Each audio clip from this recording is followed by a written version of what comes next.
टाउको उता बना के मैले आदरणीय गुरुवर र ओठमा थोरै मुस्कान अनि निराशा लिएर उपस्थित हुनुभएका मेरा प्यारा प्यारा साथीहरू र हामीलाई विदाई गरेर आफू सिनियर हुन आतुर क्लास 11 का प्रिय जुनियर्समा म सम्पूर्ण कक्षा 12 कै प्रतिनिधित्व गर्दै म प्रिय अपना छेत्रीको तर्फबाट स्वीकार्नुहोस् न्यानो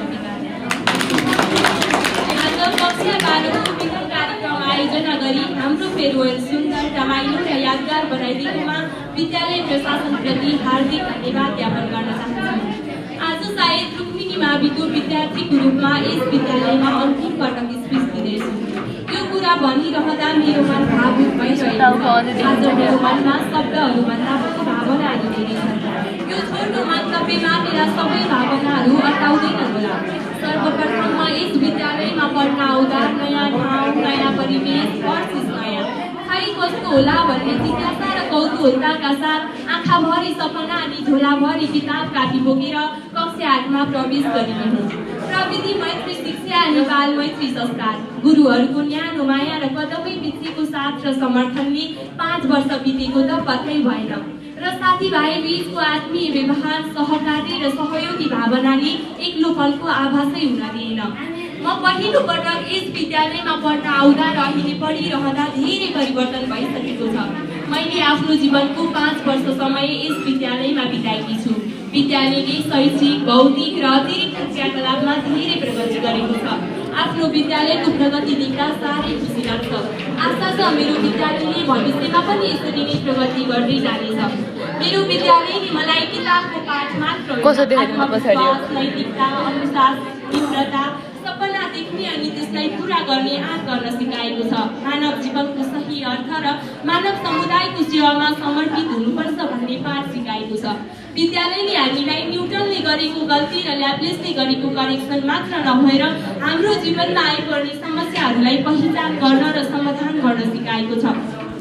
सैद्धान्तिक भन्दा पनि प्रविधि मैत्री र व्यवहारिक शिक्षालाई जोड दिँदै भविष्यका लागि दक्ष र एक जिम्मेवार जनशक्ति उत्पादन गर्ने प्रयासमा रुक्मिनी मावि निरन्तर अघि बढिरहेको छ। मेरो विद्यालयले मलाई ठुलो मान्छे भन्दा पनि एक असल व्यक्ति बन्नमा प्रेरित गर्दै आइरहेको छ। मेरो विद्यालयले मलाई आफ्नो प्रतिभा देखाउन सधैँ प्रोत्साहन गर्यो। यदि मेरो विद्यालय नभएको भए आजको म हुने थिएन। विद्यालय जीवन मेरो लाइफको सबैभन्दा सुन्दर पल रहनेछ। सर्वप्रथम त धन्यवादको पात्र मेरो विद्यालय छ।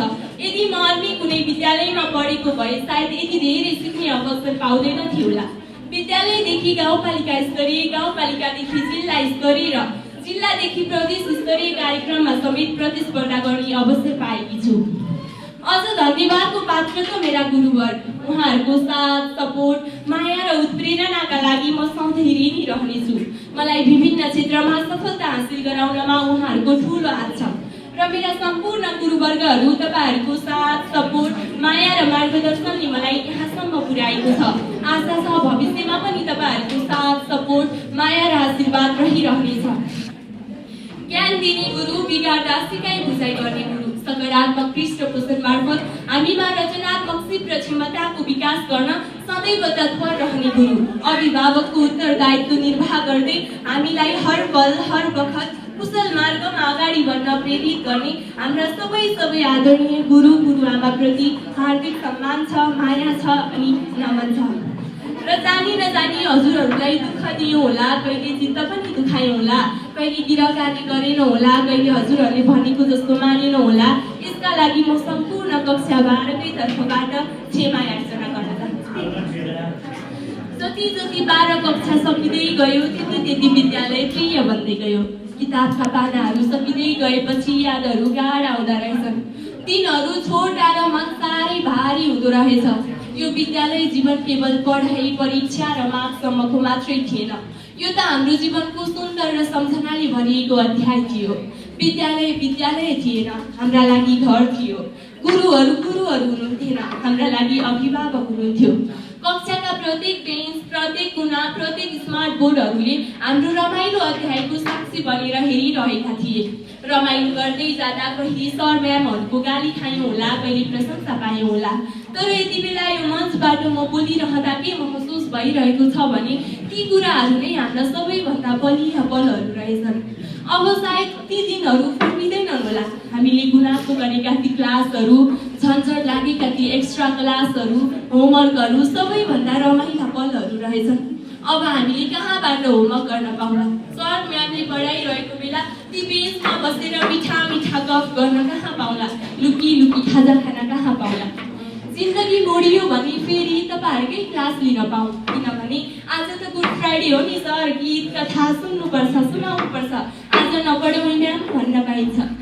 आज हामी रुक्मिनी माविबाट भौतिक रूपमा बिदाई भएर जान्छौँ, तर भावनात्मक रूपमा भने हामी कहिले छुटिने छैनौँ।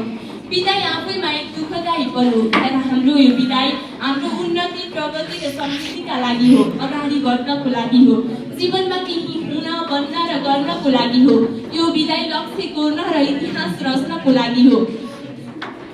परिवार, समुदाय, विद्यालय र राष्ट्रले हाम्रा लागि सजाएका ती सपनाहरूलाई, अपेक्षाहरूलाई साकार पार्ने मार्गमा अगाडि बढ्नको लागि हो। भविष्यमा कोरिएका ती मार्गलाई पछ्याउनका लागि हो। हाम्रो यो बिदाई अन्तिम होइन, एउटा नयाँ सुरुवात हो। सँगै पढ्ने, सँगै खेल्ने, हाँस्ने, रमाउने, झगडा गर्ने, कहिले उत्पटन पनि गर्ने मेरा प्रिय क्लासमेट्सहरूलाई त जन्म कहाँ बिर्सन सक्छु र तिमीहरू बिना त मेरो विद्यार्थी जीवन अधुरो हुन्थ्यो।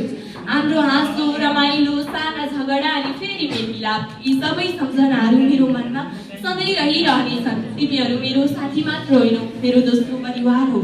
मलाई यो 5 वर्षको लामो यात्रामा सधैँ साथ दिएकोमा हार्दिक धन्यवाद छ, माया छ अनि अविस्मरणीय सम्झना छ। भोलि हामी सबै फरक फरक बाटोमा हिँड्नेछौँ, तर हाम्रो मित्रताको डोरी टुट्ने छैन भन्ने आशा छ। हामी भोलिका दिनहरूमा अवश्य भेटिनेछौँ। यो विशाल नेटवर्क मार्फत हामी एकअर्काको सामिप्यतामा रहनेछौँ, सहकार्य गर्दै अगाडि बढ्नेछौँ। सबैजनालाई सुन्दर भविष्यको शुभकामना दिन चाहन्छु। अबको केही वर्षपछि मेरा प्यारा साथीहरूलाई देश तथा विदेशका उच्च ओहदामा देख्न पाइयोस् र हामी सबैजना कुनै सभा समारोहमा सँगै सहभागी हुन पाइयोस्, यो नै मेरो अन्तर्गतको इच्छा रहेको छ। रुक्मिनी माविको यो माया, सहकार्य र सद्भाव हाम्रो मनमा सधैँ रहिरहनेछ। साथीभाइ बीचको आत्मीय व्यवहार, सहकार्य कहिल्यै भुल्ने छैन। गुरु गुरुआमाहरूको आशीर्वाद र माया हामीमाथि कहिल्यै घट्ने छैन। यो हाम्रो विश्वास र भरोसा हो।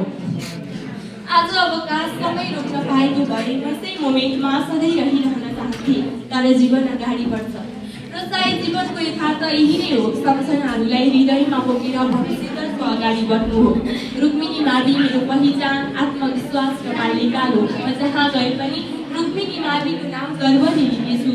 मेरो विद्यालयले अझै प्रगति गरोस्, अझै हामी जस्ता हजारौँ विद्यार्थीको भविष्य उज्यालो बनाओस्। रुक्मिनी मावि मेरो जीवनको सुन्दर अङ्ग रहिरहनेछ। शिक्षक तथा कर्मचारीहरूको जोस जाँगर सधैँ यस्तै रहिरहोस्। आज जसरी आफ्नै छोराछोरीले साथ सपोर्ट दिनुभएको छ, त्यसरी नै भोलिका दिनहरूमा पनि शिक्षकले विद्यार्थीलाई दिने साथ, सपोर्ट, माया र आशीर्वाद र विद्यार्थीले शिक्षकलाई दिने आदर सम्मानमा कहिले कमी नहोस्। शिक्षक र विद्यार्थीको सम्बन्ध यति मजबुत बनोस् कि उसले आफ्नो घर परिवारमा भन्न नसकेको कुरा विद्यालयमा आएर शिक्षकसँग भन्न सकोस्। रमा पुनः माया, ममता र स्नेह प्रदान गर्दै घरको वातावरण सिर्जना गरिदिनुहुने विद्यालय परिवारप्रति अन्तर हृदयदेखि नै धन्यवाद प्रकट गर्न चाहन्छु। धन्यवाद रुक्मिनी, मेरो जीवनको सुन्दर सम्झना बनेर बसेको। यही स्टेजमा उभिएर बोल्न त धेरै मन थियो। वेलकम प्रोग्राम भएको भए सायद धेरै बोल्थ्यो होला, तर आज आफ्नै फेयरवेल भएकोले म कतै यहीँबाट रुन्छु कि भन्ने डर पनि लागिरहेको छ। तर त्यस्तो नहोस्, त्यो हुनुभन्दा पहिले नै म यो स्टेजबाट बिदा हुने अनुमति चाहन्छु। Closing this chapter but carrying the best memories forever. Thank you.